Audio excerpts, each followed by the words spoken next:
l'automutilation, comment s'en sortir, comment arrêter de se faire du mal physiquement parce qu'on souffre justement émotionnellement? C'est une bonne question parce que c'est d'ailleurs une question qui m'a été posée, donc c'est pour ça aussi que je fais cette vidéo aujourd'hui. Parce que dans certains cas où la souffrance elle est vraiment trop importante et qu'elle dure depuis trop longtemps et qui réveille des traumatismes, on peut être tenté de se faire du mal, mais vous allez découvrir dans cette vidéo donc des clés pour amorcer un changement. Alors est-ce que vous voulez savoir comment vous sortir de ce qu'on appelle l'automutilation? Si oui, alors restez connectés parce que dans cette vidéo nous allons voir donc qu'est-ce que l'automutilation, les 5 troubles reliés à ce problème et les 4 clés pour arrêter. Alors abonnez-vous à la chaîne si ce n'est pas encore fait et sans plus attendre, let's go. Alors salut Sam, j'espère que vous allez bien et aujourd'hui on va voir donc comment sortir de l'automutilation. Et oui, je sais qu'aujourd'hui on parle d'un sujet un peu sensible pour certaines personnes qui est parfois tabou d'ailleurs. Je trouve qu'on n'en parle que très peu en tant que trouble de santé mentale, pourtant c'est quand même quelque chose qui impacte réellement les personnes. Et aujourd'hui je vais essayer donc de vous éclairer un peu plus sur ce sujet et vous me direz ce que vous en pensez. Alors déjà, qu'est-ce que l'automutilation? L'automutilation, c'est le fait de se blesser volontairement, avoir du mal de s'infliger une souffrance physique, souvent comme réponse à une souffrance psychique, en se frappant par exemple, en se cognant, en se jetant contre un mur, en se perçant, en se faisant des marques sur la peau par exemple, ce qu'on appelle la scarification.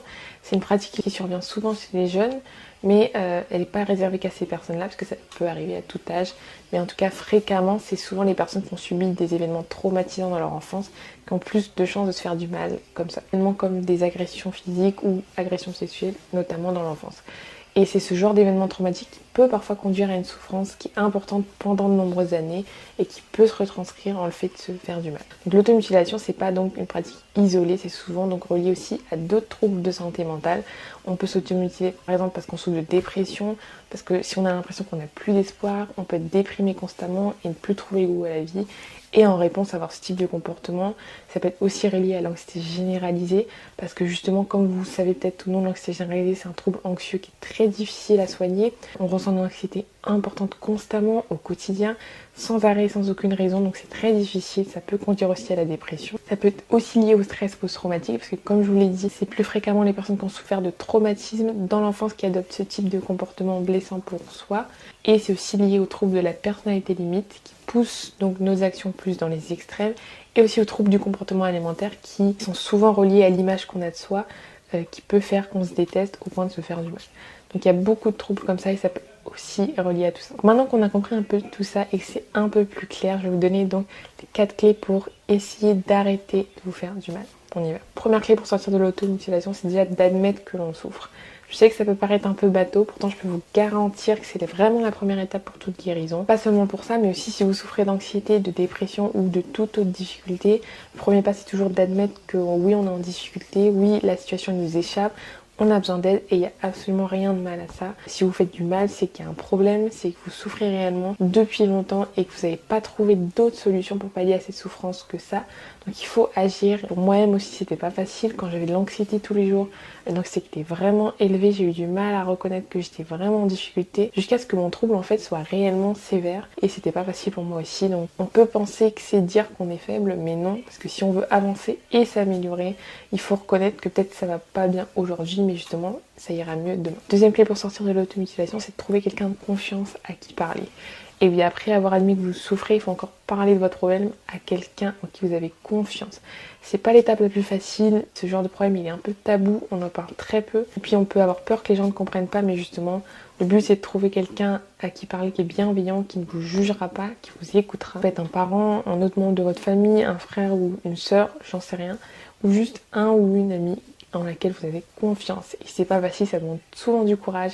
Et vous en avez, parce que si vous voulez vous en sortir, que vous souffrez et que vous voulez vous améliorer, vous trouverez en vous le courage.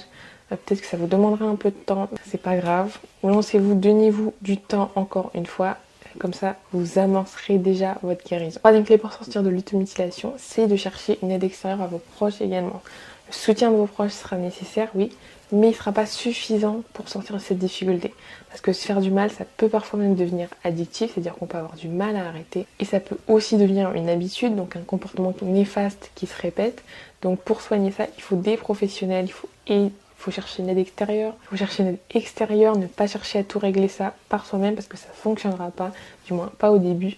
Soyez accompagné, vous faites face à un problème qui est plus grand que vous-même. Donc il faut vous faire aider et il n'y a aucun mal à ça.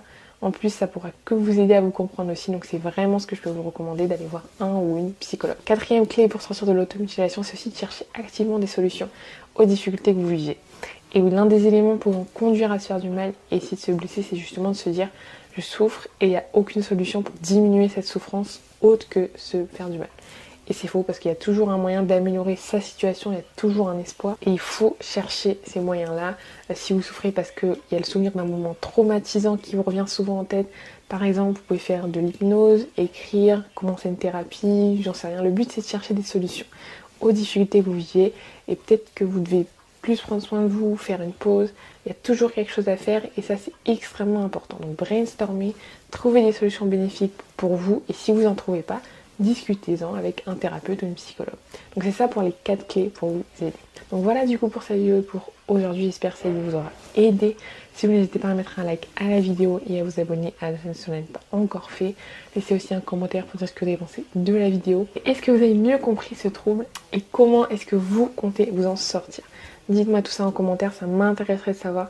Faites preuve encore une fois de bienveillance envers vous-même parce que c'est pas facile du tout. Donc donnez-vous le temps dont vous avez besoin. Si vous voulez être plus bien, je vous ai mis en barre d'infos un guide offert que vous aidez à diviser votre anxiété par deux dès aujourd'hui. Vous mettez juste votre email et je vous envoie tout. N'oubliez pas aussi le groupe privé exclusivement dédié donc aux anxieux et anxieuses que vous pouvez rejoindre grâce au lien d'invitation dans la... Vous avez juste à cliquer sur le lien et vous accédez au groupe et vous pouvez échanger avec des personnes qui souffrent aussi des mêmes difficultés que vous. Donc je vous laisse donc avec ça et on se retrouve donc mercredi prochain pour une nouvelle vidéo. Ciao ciao.